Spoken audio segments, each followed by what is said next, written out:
Olá, bom dia. Começa aqui mais uma edição do Eldorado Expresso, trazendo para você os principais destaques das plataformas do Estadão nesta sexta-feira. Oi, Carol, bom dia. Oi, Heisen, bom dia a todos. A gente começa falando do kit intubação, que são aqueles medicamentos para intubar pacientes em estado grave com o Covid. Pelo menos 11 estados estão com dificuldades no abastecimento, conforme revela hoje o Estadão. Uma notícia boa, um pouco mais animadora, é que chegou um carregamento de 2 milhões e 300 mil medicamentos ao aeroporto internacional de Cumbica, em Guarulhos, São Paulo. Agora vai ser distribuído aos estados, é uma doação da Vale.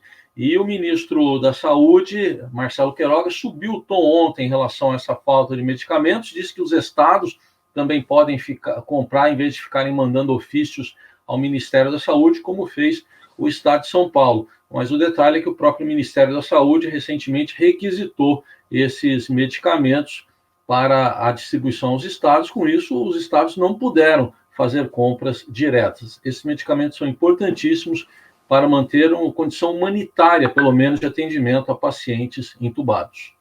Enquanto isso, o governo de São Paulo deve manter todo o estado na mesma fase de quarentena. Os detalhes vão ser apresentados na hora do almoço aqui em São Paulo pela gestão João Dória. A tendência é que o estado ou avance para a fase laranja ou se mantenha todas as regiões na vermelha, como está desde a última segunda-feira. Já a capital paranaense adotou um isolamento rígido após um alerta de uma nova crise de Covid em março e reduziu a média de óbitos e ajudou, inclusive, a salvar pelo menos 1.500 vidas. Tem estudos que já colocam esses números, nessa história. E agora, apesar de um novo aviso de especialistas, o prefeito de Curitiba, Rafael Greca, está reabrindo o comércio e defende escolas ainda só online. Ontem, no Brasil, foram registradas 3.774 mortes nas últimas 24 horas por Covid. São mais de 365 mil vidas perdidas desde o início da pandemia. Outro destaque do dia é a repercussão do julgamento de ontem no Supremo Tribunal Federal. Por 8 votos a 3, foram mantidas as anulações de 4 processos do ex-presidente Lula na Lava Jato, e com isso ele se torna elegível, por exemplo, para disputar as eleições presidenciais de 2022, caso queira. E já houve reação do próprio presidente Jair Bolsonaro, que na live de quinta-feira, que ele sempre faz, disse que pediu para as pessoas compararem o governo dele com o governo de Lula. O presidente também reagiu com surpresa, demonstrando surpresa a uma decisão da ministra Carmen Lúcia, que ordenou ao presidente da Câmara, Arthur Lira, que se manifeste em 5 dias do porquê não avalia processos de impeachment que chegam à Câmara dos Deputados contra o presidente Bolsonaro e que estão lá engavetados. Há uma semana da Cúpula do Clima, organizada pelo governo de Joe Biden, o presidente brasileiro, Bolsonaro, enviou uma carta para convencer a Casa Branca de que está comprometido com a preservação ambiental. Mas o recado, que repete aquele pedido do governo brasileiro por mais verbas, não mudou a percepção dos americanos, que querem ver ações concretas e não promessas por parte de Bolsonaro.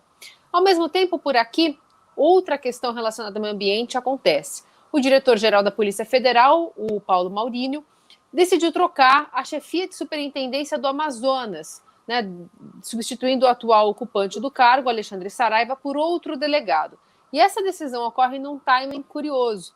Ocorreu após a mudança e depois de Saraiva enviar, inclusive, ao Supremo Tribunal Federal uma notícia-crime contra o ministro do Meio Ambiente, Ricardo Salles, que estaria ajudando alguns empresários madeireiros na região e impedindo investigações. No esporte, destaque para a demissão de Renato Gaúcho, o técnico Renato Portaluppi do Grêmio. Oficialmente ele pediu demissão, mas já havia ali uma reunião para decidir o futuro do Grêmio, se ele continuaria ou não. Decisão que foi tomada após a eliminação do Grêmio, ainda na fase pré da Libertadores, não chegou à fase de grupos neste ano. Detalhe que o Renato não dirigiu o Grêmio nas 2 partidas contra o Independente Del Valle. O Renato está com Covid e afastado. O desgaste aí desses 4 anos e meio pesou. Agora o Grêmio busca um novo técnico. Havendo novidade, a gente atualiza e você confere no portal do Estadão, que também destaca a rodada do Paulistão hoje, vários jogos atrasados. Hoje, sexta-feira, tem Ponte Preta e Santos, tem Corinthians e São Bento e tem o clássico Palmeiras e São Paulo. Esse jogo é às 10 da noite. O isolamento social se mostrou produtivo, pelo menos para a escritora Ana Maria Machado, nessa pandemia. O Estadão hoje fala do lançamento de 3 novos livros de uma das maiores autoras do país, né, na literatura infanto-juvenil. Tem Igualzinho a Mim, A História que Eu Queria e O Mesmo Sonho. Estão saindo todos do forno. E Ana Maria Machado conta um pouquinho mais sobre essas obras e também sobre esse isolamento produtivo no Estadão de hoje. Estes e outros assuntos você acompanha nesta sexta nas plataformas do Estadão. Bom fim de semana. Até mais. Até segunda.